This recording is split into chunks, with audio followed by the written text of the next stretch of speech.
할렐루야! 오늘도 우리 수요 목양 예배에 오신 여러분들을 주님의 이름으로 환영하고 축복합니다. 이제 더위가 한풀 꺾여가는 것 같은데요. 우리 끝까지 성도님들 더 건강하실 수 있기를 간절히 기도하겠습니다.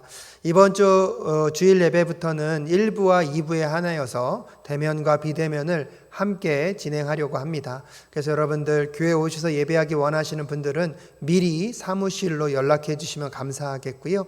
가능한 예약하신 분들만, 미리 신청하신 분들만 대면 예배에 함께 하실 수 있었으면 좋겠습니다. 당분간은 예배 인원을 철저하게 지켜야 하기 때문에 성도님들의 많은 협조와 도움 부탁드리겠습니다. 우리 다 함께 사도신경 고백하심으로 예배자의 마음으로 하나님 앞에 나아가도록 하겠습니다. 전능하사 천지를 만드신 하나님 아버지를 내가 믿사오며 그 외아들 우리 주 예수 그리스도를 믿사오니 이는 성령으로 잉태하사 동정녀 마리아에게 낳으시고 본디오 빌라도에게 고난을 받으사 십자가에 못 박혀 죽으시고 장사한 지 사흘 만에 죽은 자 가운데서 다시 살아나시며 하늘에 오르사 전능하신 하나님 우편에 앉아 계시다가 저리로서 산자와 죽은 자를 심판하러 오시리라.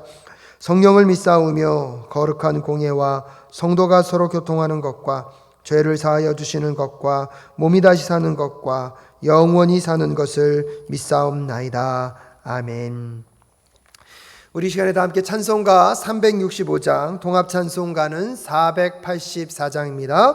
마음속에 근심 있는 사람 다 함께 찬양하겠습니다.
이 시간 우리 함께 잠깐 기도하도록 하겠습니다.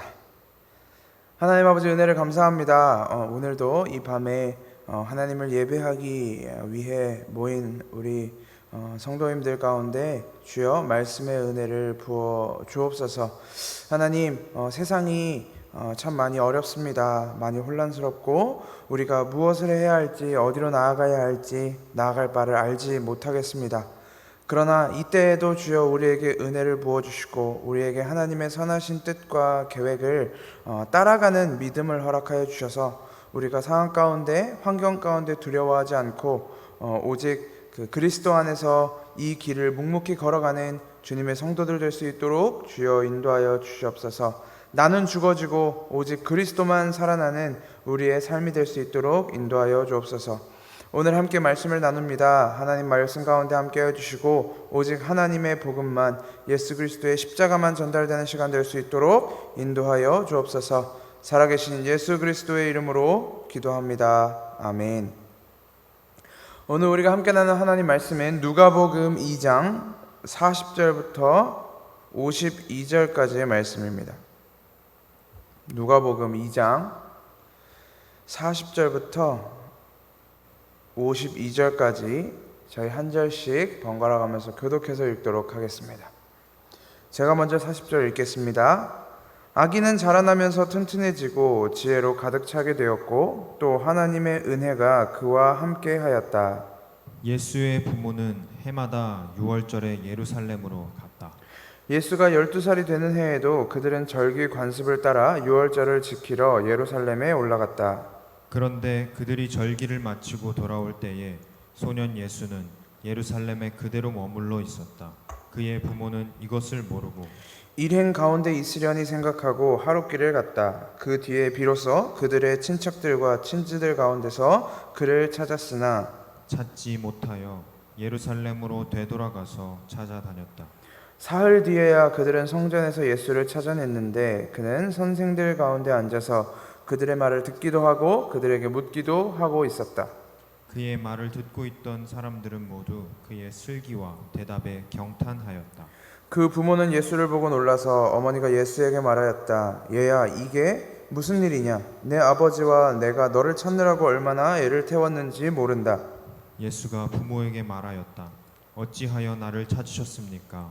내가 내 아버지의 집에 있어야 할 줄을 알지 못하셨습니까? 그러나 부모는 예수가 자기들에게 한 그 말이 무슨 뜻인지를 깨닫지 못하였다. 예수는 부모와 함께 내려가 나사렛으로 돌아가서 그들에게 순종하면서 지냈다. 예수의 어머니는 이 모든 일을 마음에 간직하였다. 함께 읽겠습니다. 예수는 지혜와 키가 자라고 하나님과 사람에게 더욱 사랑을 받았다. 아멘. 우리나라에서 사용하는 말 중에 지피지기면 백전불태다라는 말이 있습니다. 이게 이제 지피지기 백전백승이냐, 지피지기 백전백불패냐, 이게 항상 논란이 많았습니다. 백승이 맞냐, 불패가 맞냐 논란이 많길래 제가 혹시 몰라 인터넷도 검색을 한번 해봤는데 백전불태가 맞더라고요. 지피지기, 즉 자신의 적을 알고 자기 자신을 알면 백전불태, 100번 싸워도 위태롭지 않다라는 의미입니다. 이 이야기는 단순히 전쟁을 할 때만 사용하는 것이 아니라 머리를 쓰는 게임, 장기나 바둑 같은 혹은 스포츠 경기를 하더라도 상대를 알고 나를 아는 것은 굉장히 중요합니다. 상대가 주로 어떤 전술을 사용하는지, 어떤 장점을 가지고 있고 어떤 약점과 단점을 가지고 있는지 파악을 하고 나면 상대방을 공략하기가 훨씬 용이해집니다. 적에 대해서 아는 것과 마찬가지로 나에 대한 정확한 지식도 중요합니다. 굉장히 중요합니다. 이것도 사실은 어떤 스포츠 시합을 할 때 실력이 아주 부족한 사람이 있습니다. 근데 자기 자신을 너무 사랑합니다. 자기 자신을 너무 사랑하고 자기 자신을 너무 과대평가하다 보니까 자기 실력이 마치 프로 선수에 가깝다고 생각을 하는 거죠. 그렇게 생각하는 사람이 있다면 오히려 상대하기가 쉽습니다. 조금만 고난이도 있는 기술을 선보인다거나 조금 더 생각해야 되는 한 수, 두 수 앞선 수를 내놓는다면 이 상대방은 속절없이 무너져 내릴 것입니다. 나의 장점은 무엇이고 나의 단점이 무엇인지 정확하게 파악을 해야, 내 실력이 어디쯤인지 정확하게 알아야 상대방에 대한 정보를 토대로 대처를 정확하게 할 수 있다라는 의미가 바로 지피지기 백전불태라는 단어에 담겨져 있는 의미일 것입니다. 저는 성도가 살아가는 믿음의 삶도 일련 이 이야기와 비슷하다라고 생각을 합니다. 요즘은 삶이 워낙 치열하다 보니 내가 누군지를 잘 기억하지 못하고 살아갑니다. 기억하지 못할 뿐만 아니라 알고 싶어 하지도 않는 것 같습니다.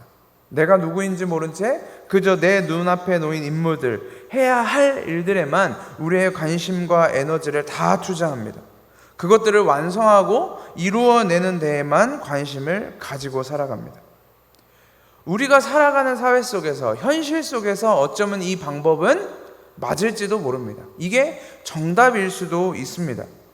그런데 믿음의 삶은 세상을 살아가는 방식과는 조금 달라야 하겠죠. 내가 누구인지 분명하게 알고, 내가 어떤 상태에 있는지 확실하게 알고, 나의 장점과 약점이 무엇인지 정확하게 알아야 그것에 대해서 보완할 수 있을 것입니다. 그래서 성경은 끊임없이 인간의 현 주소를 고발합니다. 성경을 천천히 살펴보다 보면 성경에 등장하는 인물들은 어쩜 그렇게 하나같이 답답한 사람들밖에 없는지, 하나님의 천지창조 이후의 성경 이야기는 한 인간이 하나님을 향하여 반역을 일으키는 사건으로 시작을 합니다. 그 자리서부터, 창세기 3장에서부터 인간의 본질이 폭로를 당합니다.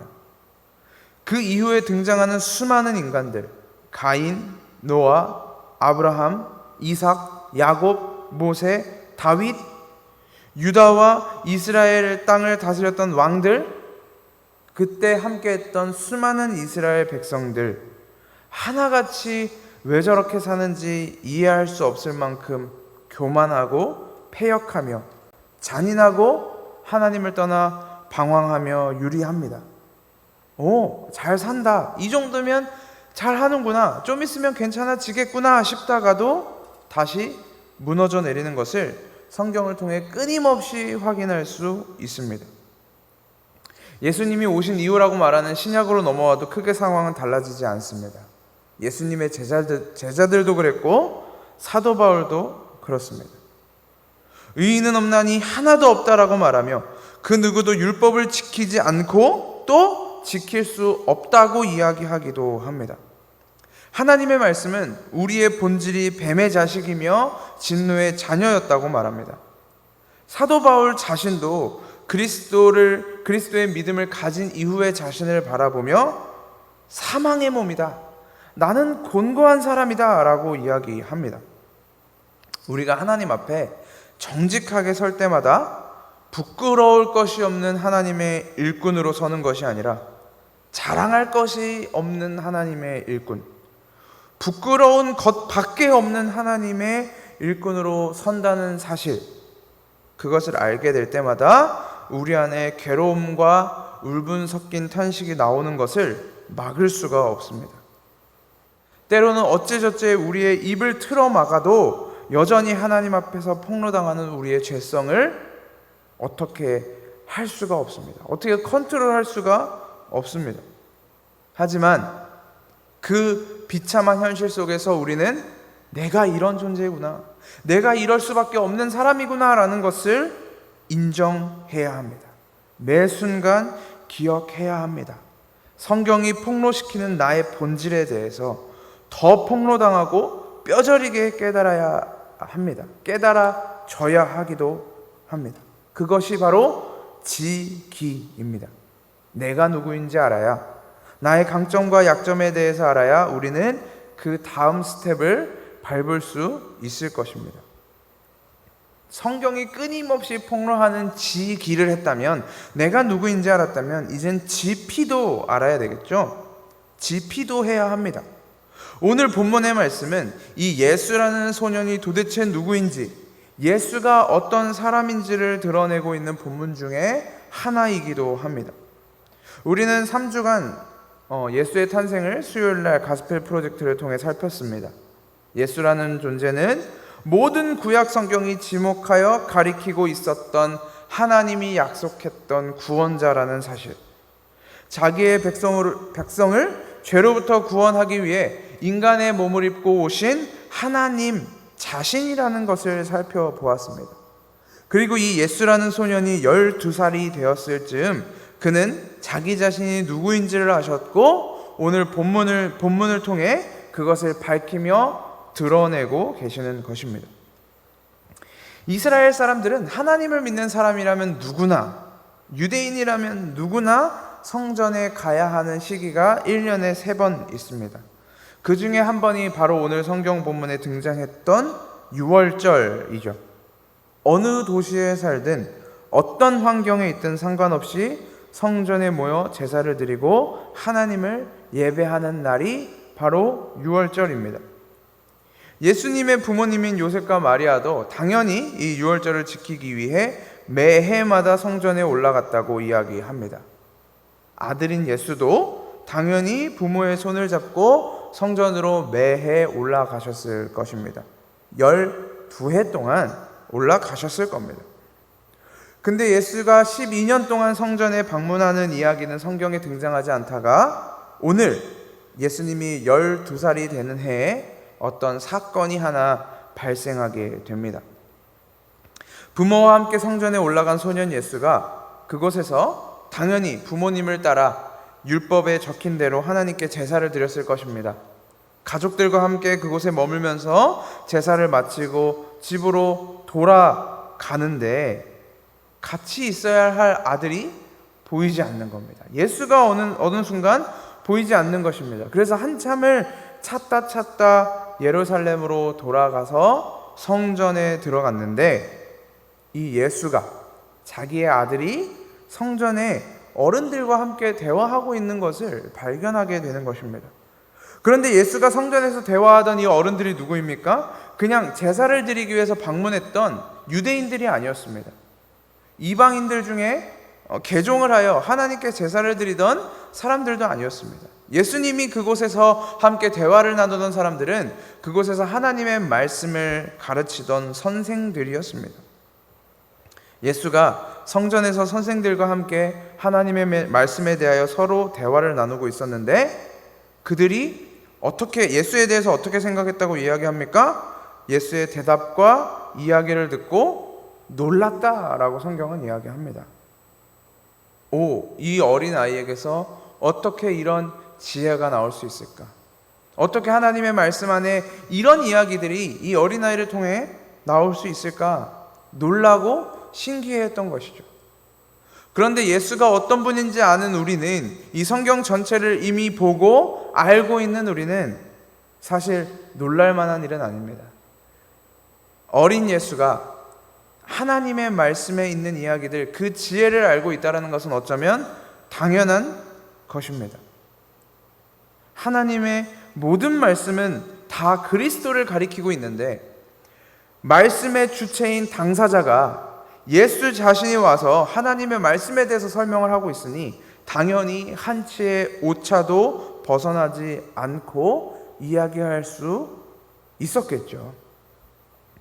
흔히 그런 이야기를 합니다. 어떤 물건을 잘 사용하기 위해서는 그 물건을 만든 사람을 찾아가면 된다.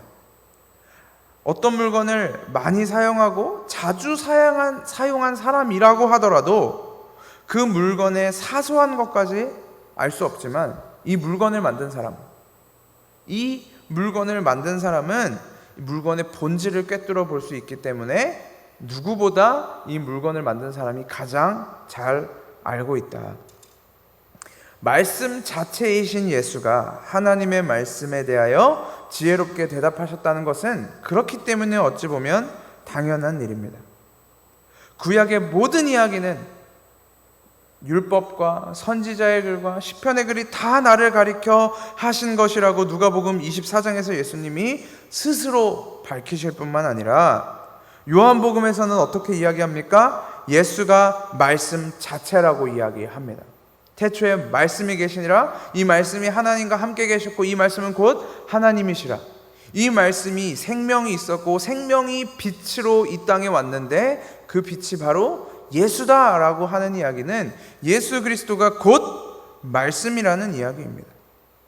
요한계시록에서 예수의 이름을 믿음과 진리라고 이야기하기도 합니다. 우리는 예수의 말씀을 통해 예수님이 가르치신 그리고 예수님이 삶으로 보여주신 그 삶을 통해 그 안에서 진리를 찾아내야 하는 것이 아닙니다. 예수의 말씀에 어떤 것이 진리인지 발견해야 하는 것이 아닙니다. 예수의 이야기를 분별하거나 구별해서 취사 선택해야 하는 것도 아닙니다. 예수가 말씀이고 구약의 모든 말씀이 예수 그리스도를 가리키고 있으며 예수의 이름이 믿음이며 진리라고 성경이 이야기하고 있기 때문에 예수 자체가 진리이며 예수님의 입을 통해 전달되는 모든 이야기, 그의 삶을 통해 드러나는 모든 것이 이미 진리인 것입니다. 그러나 불신자들, 그리고 예수님의 공생의 당시 살아있었던 바리새인들이나 서기관들, 대제사장들, 그리고 유대인들은 예수님의 말씀을 또는 그의 삶을 취사 선택했습니다. 자신들이 생각한 것과 일치한 이야기, 자신들의 꿈과 야망, 하고 싶은 일들에 대해서 동의되는 것들에는 고개를 끄덕이고 자신들이 동의할 수 없는 이야기나 자기들이 이해할 수 없는 생각들에 대해서는 고개를 절레절레 저었습니다. 배고픈 자들에게 먹을 것이 주어지고 아픈 자들의 몸이 낫고 죽은 자들이 살아날 때는 박수를 치며 환호했습니다. 그러나 이 기적과 구원의 본질이 무엇인지, 너희가 이 표적이 무엇인지 똑바로 봐라.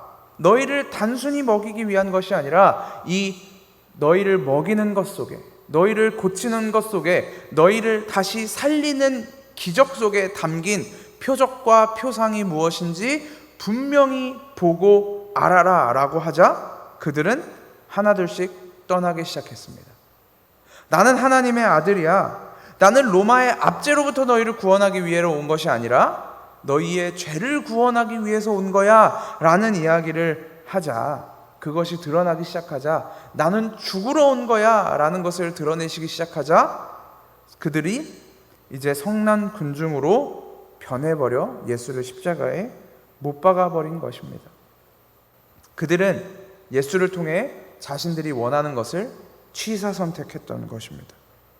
무엇이 진리인지, 어떤 것이 사실인지 혼란스럽고 혼돈스러운 현 세상을, 이 세대를 살아가는 우리는 반드시 분별해야 합니다. 어떤 것이 옳은지, 어떤 것이 그른지, 어떤 것이 하나님의 말씀이며 어떤 것이 사탄의 속삭임인지 우리는 사람들의 이야기 속에서도 분별하며 살아가야 합니다. 실제로 우리는 수많은 이야기들 중에서 취사 선택해야 하는 때도 있습니다. 그러나 하나님의 말씀에 대하여는, 진리에 대하여 우리는 취사 선택해서는 안 됩니다. 그 자체가 하나님의 진리이기 때문입니다. 예수님은 오늘 이 본문을 통해 무엇을 드러내고 계십니까? 바로 자신이 하나님의 아들임을 드러내고 있습니다.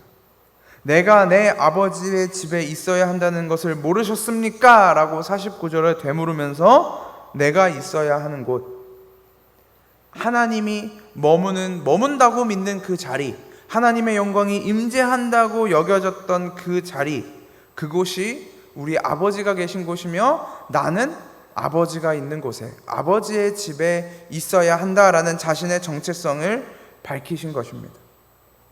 아직 때가 되지 않았기 때문에 그 사실을 분명하게, 확실하게 내가 하나님의 아들이다 라고 이야기하지는 않으셨지만, 인간 아이의 몸을 입고 이 땅에 태어난 예수는 자신의 정체성이 무엇인지 알아가면서 드러내고 있었던 것입니다. 예수가 하나님의 아들이라는 사실을 알고 이해하며 믿는다는 것은 우리에게는 결코 흔들리지 않아야 할, 흔들리지 말아야 할 중요한 신앙 고백 중에 하나입니다. 사도신경에서도 예수의 존재에 대한 믿음의 고백으로 그 외아들, 우리 주 예수 그리스도를 믿는다라고 선언합니다. 예수님은 그리스도시며 우리의 주님이실 뿐만 아니라 하나님의 아들이십니다.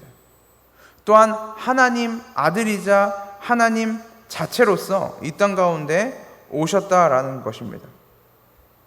하나님이 왜 하나님의 몸을 입고 하나님의 아들을 이 땅에 보내신 것일까요? 왜 하나님 자신이 오셨어야만 하는 것일까요? 왜 인간이 아닌 하나님의 아들이 이 땅 가운데 오셨어야만 했던 것일까요? 그 이유는 한 인간이 구원할 수는 없기 때문입니다. 예수는 마태복음 1장 21절에서 이야기하는 것처럼 자기 백성을 죄에서 구원하기 위하여 이 땅에 오셨습니다. 그리고 그 방법은 죄의 결과물인 죽음이라는 것을, 그 존재가 예수가 담당하는 방법으로 해결하시는 것이었죠. 마치 성전에서 이루어졌던 제사처럼 사람 안에 있는 죄의 결과물인 이 죽음을 해결하기 위한 방법으로 주신 이 규제가 바로 흠이 없는 동물이었습니다. 흠이 없는 동물을 너 대신 죽여라. 그러면 그 죽음을 보고 너의 죽음을 해결해 주겠다라는 것이었죠. 그렇기 때문에 이 제물이 흠이 있는 동물이었다면, 점이 있고 흠이 있는 동물이었다면 그것은 결코 하나님을 기쁘시게 하는 제물이 아닐 뿐더러 아무런 의미도 없는, 내 안에 죄와 죽음과는 전혀 상관이 없는 그저 의미 없는 행동에 불과할 뿐이었던 것입니다. 성전에서 다양한 종류의 제사가 드려졌습니다. 다양한 종류의 동물들이 바쳐지기도 하고 때로는 곡식이 바쳐지기도 했습니다. 그러나 이 모든 제물의 공통점은 흠이 없어야 한다는 것이었습니다. 흠이 없는 제물. 그렇기 때문에 인간의 죄를 책임지기 위해 다른 인간을 희생한다는 것은 아무런 의미가 없는 것입니다. 아무런 소용이 없는 것입니다. 왜냐하면 그 인간조차도 이미 죄와 죽음으로 가득 차 있기 때문입니다. 모든 인간이 죽음으로 끝난다는 것은 이미 정해져 있는 것인데, 이미 죽을 인간이 다른 죽을 인간을 위해서 대신 죽는다라는 것은 어불성설이죠. 그렇기 때문에 인간을 죄에서 구원하기 위한 희생은 반드시 죽을 죄목이 없는 존재, 죄가 없는 존재여야만 했고, 그리고 이 세상에서 그런 존재는 단 한 분밖에 없었습니다. 바로 하나님 자신이죠. 하나님 자신이 스스로 인간의 몸을 입고 인간 대신에 죽어야만 이 인간의 죄의 문제가 해결될 수 있는 것입니다. 죄가 없는 자만이 자신의 죽음을 통해 다른 사람의 죽음을 무효화할 수 있는 것입니다. 그렇기 때문에 오늘 예수라는 이 소년이 성전에서 내가 아버지의 집에 있어야 되는 것을 알지 못하셨습니까? 라고 이야기한 것, 내가 하나님의 아들이라고 드러냈다라는 것은 자신의 사명과 자신이 이 땅 가운데 온 목적이 무엇인지 분명히 하셨다라는 의미입니다. 예수의 이 선언, 이 고백은 우리에게 단순한 메시지가 아닌 믿음으로 고백되어져야 하는 것이기도 합니다. 예수님이 하나님의 아들이시군요. 그래서 그 베드로의 고백, 주는 그리스도시요 살아계신 하나님의 아들이십니다라는 고백은 단순한 믿음의 고백이 아닌 것입니다. 그것이 인간이 할 수 있는 고백도 아닌 것입니다. 그래서 예수님이 베드로를 칭찬하실 때 베드로에게 이야기를 이렇게 하십니다.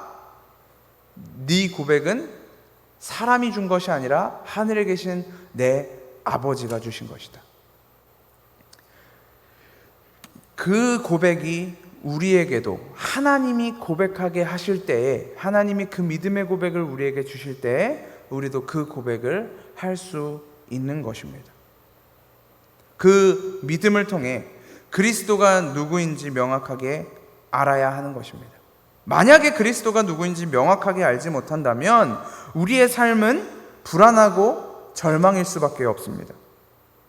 더군다나 하나님의 말씀이 가리키는 나라는 존재가 얼마나 연약하고 하나님 앞에서 절망스러운 존재인지를 알면 알수록 우리의 구원의 빛이 점점 희미해질 수밖에 없습니다. 말씀 안에 비추어 본 우리의 존재는 하나님 나라에 도무지 합당해 보이지 않기 때문입니다.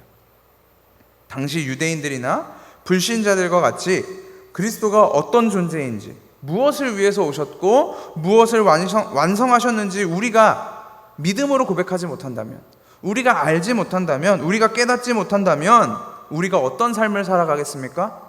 우리 안에 해결될 수 없는 이 죄의 문제를, 죽음의 문제를 스스로 해결하기 위해서 발버둥치며 살아야 합니다.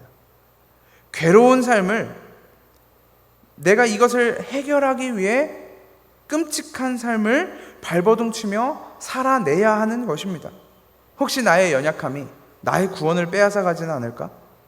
혹시 내가 짓는 죄의 문제들 때문에 하나님의 사랑에서 끊어지지는 않을까? 내 믿음이 약하여질 때마다, 연약하여질 때마다, 흔들릴 때마다 혹시 내가 하나님으로부터 버림받은 것은 아닐까? 이런 불안함과 걱정들이 우리를 덮쳐올지도 모릅니다.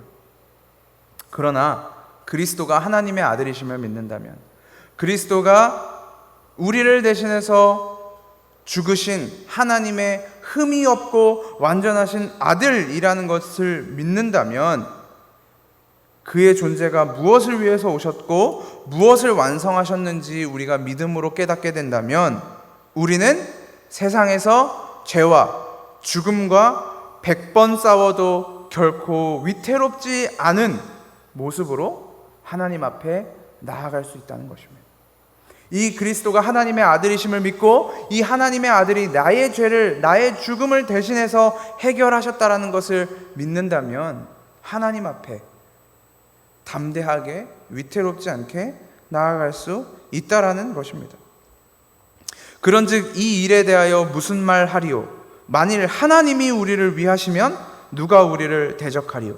자기 아들을 아끼지 아니하시고 우리 모든 사람을 위하여 내주시니가 어찌 그 아들과 함께 모든 것을 우리에게 주시지 아니하겠느냐? 누가 능히 하나님께서 택하신 자들을 고발하리요? 의롭다 하신 이는 하나님이니 누가 정죄하리요? 죽으실 뿐 아니라 다시 살아나신 이는 그리스도 예수시니 그는 하나님 우편에 계신 자요 우리를 위하여 간구하시는 자시니라. 이 분이 바로 인간의 몸을 입고 아버지의 집에 거하는 하나님의 아들이신 예수 그리스도입니다. 우리는 그분을 알므로, 그분이 우리를 알므로 죄의 정죄와 두려움에서 벗어나 위태롭지 않은 삶으로 나아갈 수 있는 것입니다. 때로는 우리의 믿음이, 우리의 삶이 흔들리는 중에 있더라도 우리의 죄가 이끌어가는 죽음의 참혹함과 참을 수 없는 괴로움으로 인해 도저히 견딜 수 없는 중에라도 우리의 죄를 해결하기 위하여 오신 예수는 우리를 그곳으로부터, 거기로부터 건져내시고 구원해 내시는 것입니다. 누가 능히 하나님께서 택하신 자들을 고발하리요? 누가 정죄하리요? 죽으실 뿐 아니라 다시 살아나신 이는 죄가 없으신 창조주 하나님의 아들 그리스도 예수이시기 때문에 우리는 오늘도 죄와 죽음의 문제 가운데서 위태롭지 않을 수 있는 것입니다. 내 상태가 어떠한지 모르면 우리는 그 어떤 것도 시작할 수 없습니다. 자신의 몸이 아무리 병들어 있어도 병원에 가지 않으면 치료를 받을 수 없는 것과 동일한 것입니다. 내가 병든 자인지 모르면 그 누구도 병원에 가지 않을 것이고, 그러면 우리는 병든지도 모른 채 죽어가는 것입니다. 예수님도 병든 자에게라야 의사가 쓸 데 있다라고 이야기하십니다. 당시 유대인들, 바리새인들, 대제사장들은 자신들이 병든 상태라는 것을 깨닫지 못했습니다. 그래서 그들은 예수가 필요 없었습니다.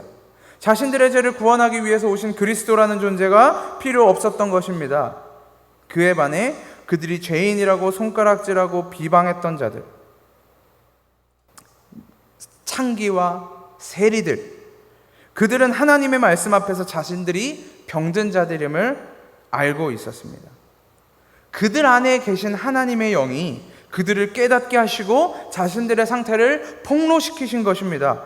그렇기 때문에 그들에게 의사로 다가온 그리스도, 그들의 죽음의 문제를, 죄의 문제를 해결하기 위해서 오신 의사이신 예수 그리스도를 올바로 보고 붙들 수 있었던 것입니다.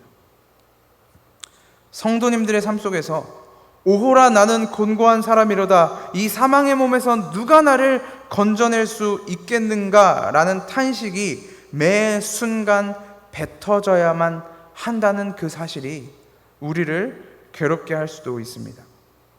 하나님을 믿는다고 하면서, 그리스도 안에 있다고 말하면서 나는 왜 여전히 이 모양이지? 라는 자괴감이 우리의 심령을, 우리의 믿음을 좀먹어 들어갈 수도 있습니다. 그러나 하나님의 영이 우리 안에서 일하실 때 내가 구원의 방도가 없는 죄인이라는 것을 분명하게 알게 되며 그것이 끔찍하고 치욕스러울 만큼 자각하게 될 것입니다.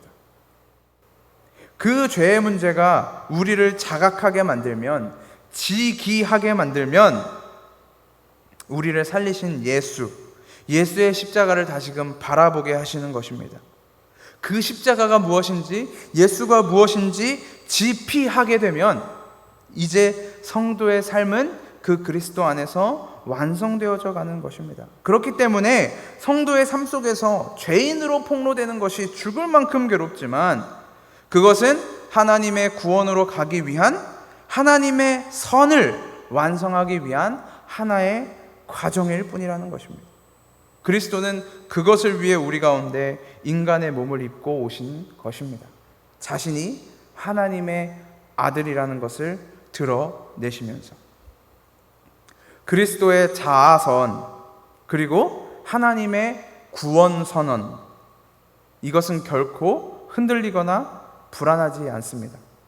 우리의 하나님은 미쁘시다라는 고백은 그의 언약과 그의 말씀, 그의 약속은 신실하며 결코 하나도 땅에 떨어지지 않는다, 내가 그에게 나의 믿음을 내어놓을 만하다라는 믿음의 고백입니다. 하나님의 말씀과 약속이 성도님들 삶 가운데 하나도 땅에 떨어지지 않고 그대로 적용될 것입니다. 그것이 여러분들의 삶에, 우리의 삶에 적용이 되어진다면 우리는 오늘 하루를 살아가는 동안에도 이 죄와 죽음의 문제로 인해 결코 위태롭지 않은 삶을 살아낼 수 있을 것입니다. 내가 누구인지 알고 그리스도가 누구인지 바로 알아. 하나님 앞에서, 세상 앞에서 단 한순간도 100번이면 100번, 1000번이면 1000번, 10,000번이면 10,000번 위태롭지 않은 상태로 서 계시는, 그렇게 담대하게 서서 하나님을 찬양하며 영광 돌리시는 성도님들 되시기를 주님의 이름으로 소망합니다. 기도하겠습니다. 하나님 아버지, 은혜를 감사합니다. 오직 주님을 찬양합니다. 하나님, 이 순간 끊임없이 우리가 누구인지를 드러내 주시고, 또한 그 두려움 가운데 있지만, 연약한 가운데 있지만 주님이 누구신지, 예수 그리스도가 누구인지 우리로 밝히 알게 하셔서 결코 위태롭지 않은, 하나님 앞에서, 세상 앞에서 결코 위태롭지 않은 성도의 삶을 살아갈 수 있도록 인도하여 주옵소서. 매 순간 우리의 입술을 통해 그 고백이 터져나올 수 있도록 성령 하나님, 우리의 믿음을 붙드시고 우리의 삶을 붙들어 주옵소서. 살아계신 예수 그리스도의 이름으로 기도합니다. 아멘. 우리가 찬송가 524장 함께 찬양하겠습니다. 찬송가 524장, 통합 찬송가는 313장입니다. 갈 길을 밝히 보이시니 함께 찬양하겠습니다.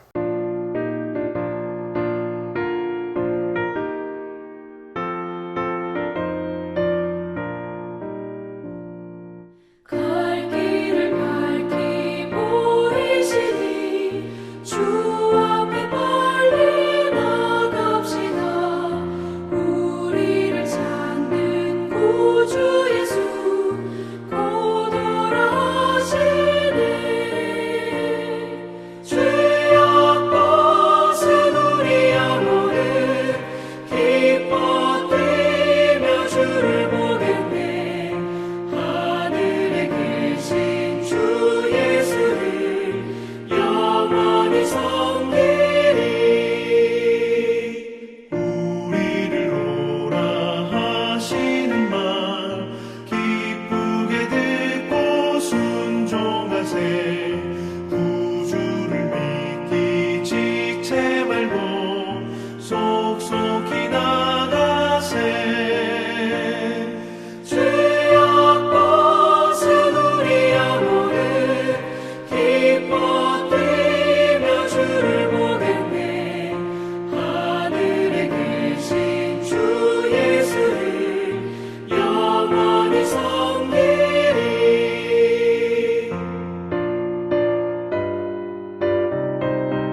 계시오니 나와서 주의 말씀 듣세 듣기도 하며 생각하니 참 진리시로다 죄악 벗은 우리 영혼은 기뻐 뛰며 주를 보겠네 하늘에 계신 주 예수를 영원히 섬기리. 기도하겠습니다. 하나님 아버지 은혜를 감사합니다. 오늘도 우리가 하나님의 말씀을 함께 살펴보았습니다. 하나님, 성경은 끊임없이 우리의 본질을, 우리의 현 주소를 폭로시킵니다. 그렇게 폭로당할 때마다 때로는 우리의 괴로움, 절망, 좌절이 우리를 좀먹어 들어올 때도 있습니다.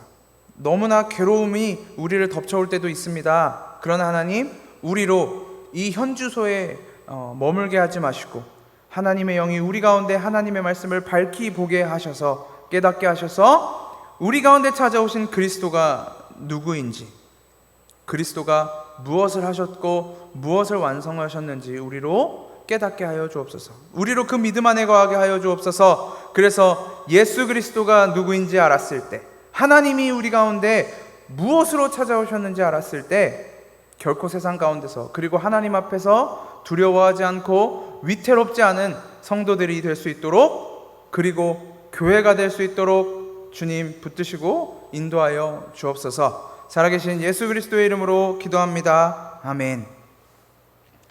이제는 십자가에서 구원을 완성하신 예수 그리스도의 은혜와 창세 전에 확증하신 하나님의 사랑과 오늘도 포기하지 않고 동행하시는 성령 하나님의 교제가 하나님의 부르심을 입어 거룩하게 된 교회 위에 이제로부터 영원토록 함께 하옵시기를 축원하옵나이다. 아멘.